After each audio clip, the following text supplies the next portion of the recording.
I'm Dan Farber, editor-in-chief of CBSNews.com, and I am joined by Brian Montopoli, our political reporter, who was up all night covering these midterm elections.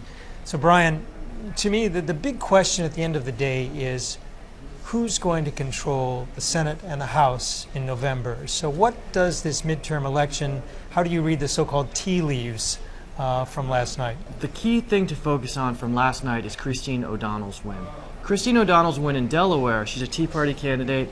It means that Republicans have gone from having what was expected to be a safe win for them to probably losing that seat. Don't ever underestimate the power of we the people.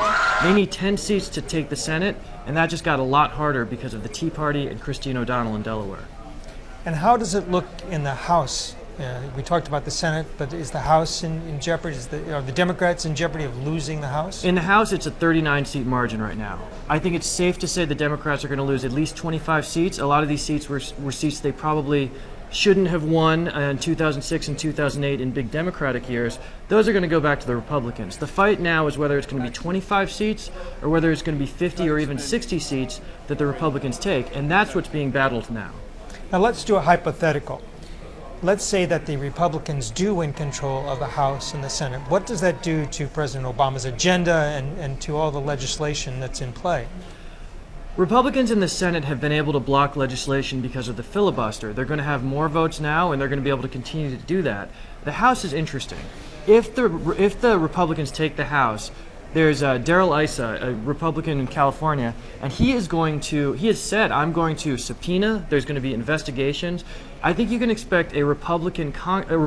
Subpoena investigations into a number of things that the Obama administration has done. I mean, like the health care. Sure, health care. I mean, they're going to try to defund health care. They're going to be investigating all sorts of moves, whether the White House acted improperly in certain races, the Joe Sestak race. The point is going to be to slow down everything the Democrats want to do. The GOP is not going to have an affirmative agenda. It's going to have a slow down the Democrats' agenda, which is really what they've been campaigning on and what they think is an effective message. So how does the Tea Party and these independents play into this notion where you have these two parties who are at odds? I mean, what impact would the Tea Party or these independents have in terms of that end game scenario? Well, I mean, if you look at some of the people that might come in, Rand Paul, Sharon Angle, these are people in the Senate. These are not mainstream Republicans who want to play by the rules. Many people embrace my value system because they know I'm not going to lie, I'm not going to steal, I'm not going to cheat, I don't make deals. These are what you might think of as Jim DeMint Republicans. People that are going to stand strong to very conservative, traditional Tea Party ideas. And that's going to really throw a wrench in the Senate. The Senate has traditionally, at least, been a very collegial place.